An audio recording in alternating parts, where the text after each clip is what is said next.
માં રૂકમિણીએ પહેલેથી એ મનથી અને તનથી વરી ચૂક્યા હતા. એટલે જ રાજા ભીષ્મકે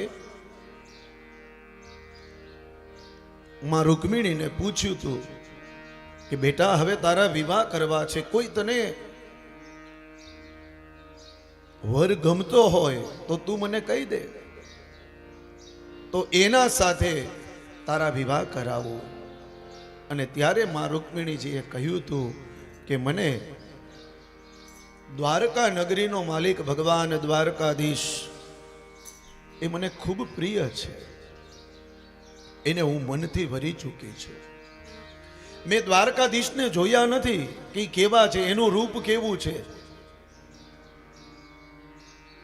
પણ એની ચર્ચા સાંભળી છે કે ભગવાન દ્વારકાધીશ કેવા છે, એનું કાર્ય કેવું છે, એનો સ્વભાવ કેવો છે, એ બધું મેં સાંભળ્યું છે. તો હું એના સાથે મનથી વરી ચૂકી છું. પણ જ્યારે બાપ ને દીકરી વાત કરી રહ્યા હતા ને એ જ સમયે રૂકમૈયો આવ્યો.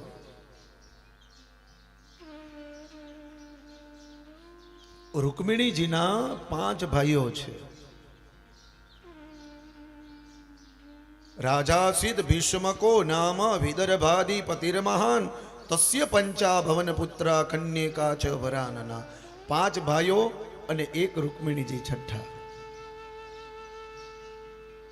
એમાં એકનું નામ છે રૂક્મ્યગ્રજ, બીજાનું નામ છે રૂક્મરથ, ત્રીજાનું નામ છે રૂક્મબાહુ, ચોથાનું નામ છે રૂક્મકેશ અને પાંચમાનું નામ છે રૂક્મમાલી. આ રૂકમિણીજીના 5 ભાઈઓ છે. પણ રૂકમૈયાએ બાપ દીકરીની વાત સાંભળી એટલે પિતાજીને કહ્યું કે હે પિતાજી, મારા મિત્ર શિશુપાલ સાથે મારી બેન રૂકમિણીને પરણાવવાની છે. આ વાત રૂકમિણીજીને ન ગમી એટલે ત્યાંથી વયા ગયા મહેલમાં.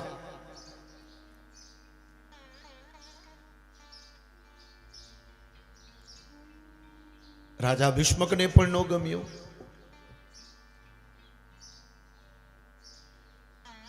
રૂકમૈયાએ કીધું કે મેં શિશુપાલને વચન આપી દીધું છે અને હવે તો હે પિતાજી બ્રાહ્મણોને બોલાવી અને એના મુહૂર્ત કઢાવી લગ્નના અને બેનના વિવાહ કરવાના છે. બસ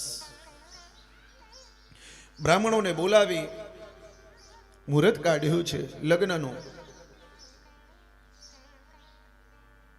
પેલી બાજુ શિશુપાલ તૈયારી કરે, આ બાજુ રૂકમૈયો તૈયારી કરે, પણ આ બાજુ રૂકમિણીએ એક સુંદર એવો પત્ર લખ્યો છે અને એ પત્ર એ વિદર્ભ દેશના એક બ્રાહ્મણને બોલાવ્યા, એના હાથમાં એ પત્ર આપ્યો અને કહ્યું કે તમે દ્વારકા જાઓ, દ્વારકા જઈને દ્વારકાધીશના હાથમાં આ પત્ર આપજો અને કહેજો કે ભીષ્મક રાજાની પુત્રીએ આ પત્ર આપ્યો છે, પ્રભુ તમે વાંચી લો. એ ભૂદેવ સાથે પત્ર મોકલાવ્યો અને ભૂદેવને હાથમાં દક્ષિણા આપી.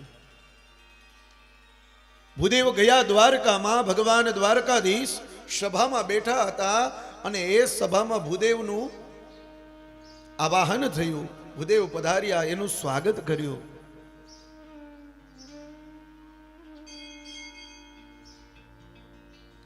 દ્વારકાધીશે ભગવાન આજે ભૂદેવ પધાર્યા ને એને ખૂબ માન સન્માન આપ્યું છે.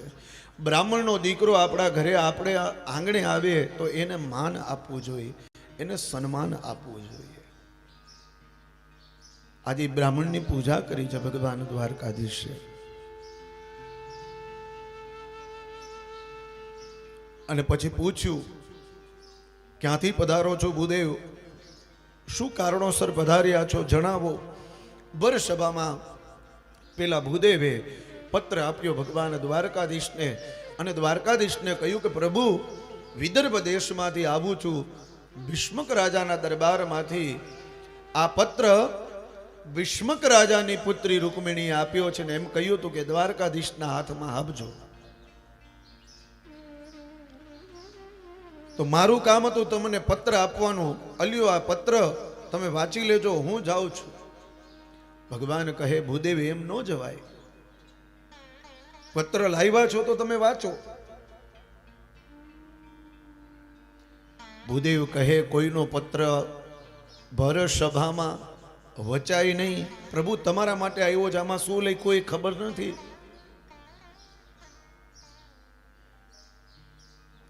અને મા રૂકમિણીએ આપ્યો છે.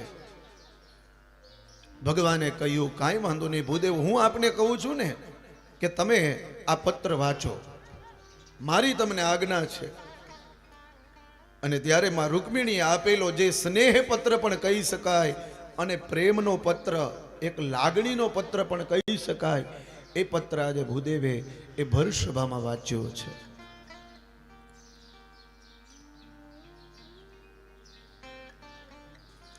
શ્રુતવા ગુણાન ભુવન સુંદર શૃણવતાંતે નિર્વિશ્ય કર્ણ વિવરેર હરતોંગતાપમ રૂપમ દૃશા દૃશ્યમતામ અખિલાર્થ લાભમ તય્યચ્યુતા વિશતિ ચિત્તમ પત્રપમ મે. હે પ્રભુ દ્વારકાધીશ, શ્રુતવા ગુણાન ભુવન સુંદર શૃણવતાંતે, હે પ્રભુ તમારા ગુણોનું, તમે ગુણવાન છો, સુંદર છો, સુશીલો છો, આવું બધું મેં સાંભળ્યું છે. શ્રુતવા ગુણાન, તમારા ઘણા બધા વખાણ સાંભળ્યા છે.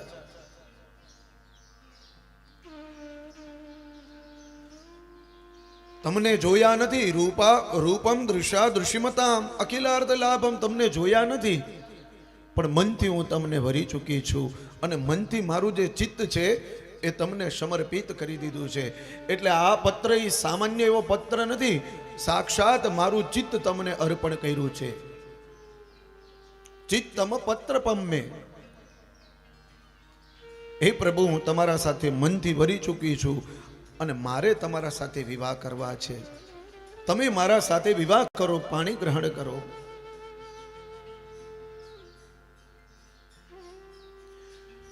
પણ મારા ભાઈએ મારા વિવાહ નક્કી કર્યા છે શિશુપાલ સાથે, મારે એના સાથે પરણવું નથી. તો આ પત્ર મળે, આ વાંચી લો. આ સમયમાં, આ તિથિમાં, આ મહિનામાં મારા વિવાહ છે. અમારા કુળનો રિવાજ છે કે જ્યારે દીકરી મંડપમાં જાય, એ મંડપમાં જાય ને એની પેલા કુલદેવીના દર્શન કરવા માટે જાય. તો હે પ્રભુ, તમે કુલદેવીના મંદિરે આવજો અને ત્યાંથી મારું તમે હરણ કરજો.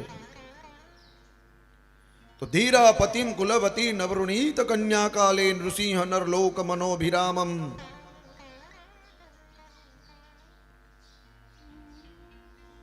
તન્મે ભવાન ખલુ વૃત પતિરંગજાયા માતમાર પિતશ્ચ ભવતોત્ર વિભોર વિદેહી. હે પ્રભુ,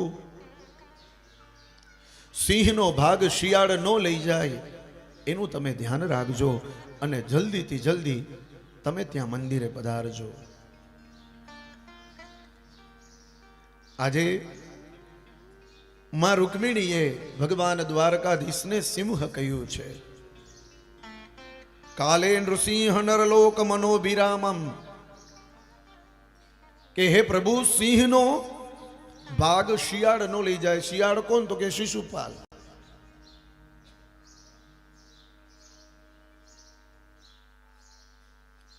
અદ્ભુત એવો પત્ર આજે માં રૂકમિણીએ લખ્યો છે.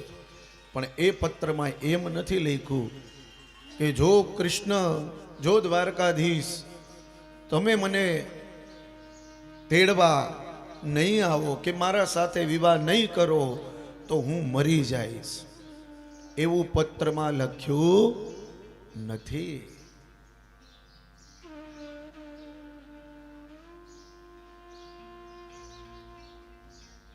પણ પત્ર જ એવી રીતે લખ્યો છે કે ભગવાન દ્વારકાધીશે મનથી વિચાર કરી લીધો કે મારે આ રૂકમિણી સાથે પરણવું છે.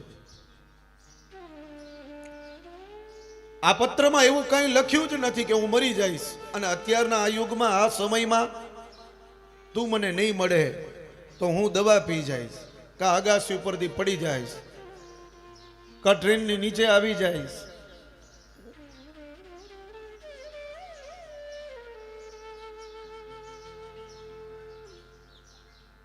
પ્રેમમાં જીવવાનું હોય, પ્રેમમાં મરવાનું ન હોય. પ્રેમમાં જીવવાનું હોય.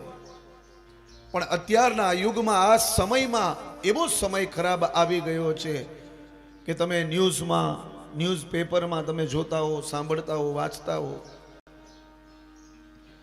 મહિનામાં 2, 3, 4 કપલ મરતા હોય છે. મરી જવું એ નિરાકરણ નથી. આટલો સુંદર એવો પત્ર લખ્યો છે, પણ આખા પત્રમાં માં રૂકમિણીએ એવું લખ્યું નથી કે હું મરી જઈશ.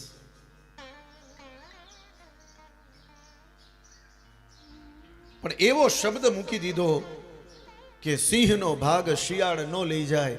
હે પ્રભુ, તમે એનું ધ્યાન રાખજો. અને આ પત્ર હજી પણ ભગવાન દ્વારકાધીશના મંદિરમાં વચાય છે. નિત્ય આનું પઠન થાય છે.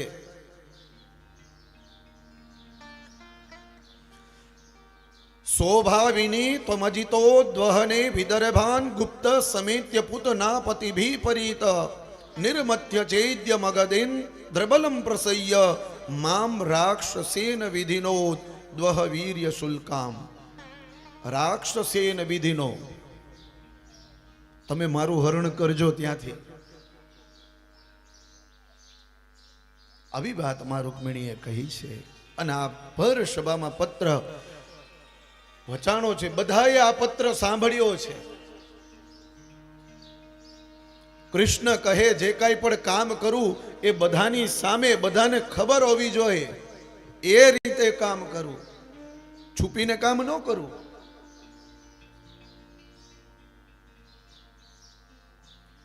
પેલા ભૂદેવને દક્ષિણા આપી અને કહ્યું કે તમે માં રૂકમિણીને કહી દેજો કે પત્ર ભગવાન દ્વારકાધીશે વાંચી લીધો છે. ભૂદેવ ગયા વિદર્ભ દેશમાં. માં રૂકમિણીને વંદન કરીને કહ્યું કે તમે જે પત્ર આપ્યો તો પ્રભુએ વાંચી લીધો છે, ચિંતા ન કરતા.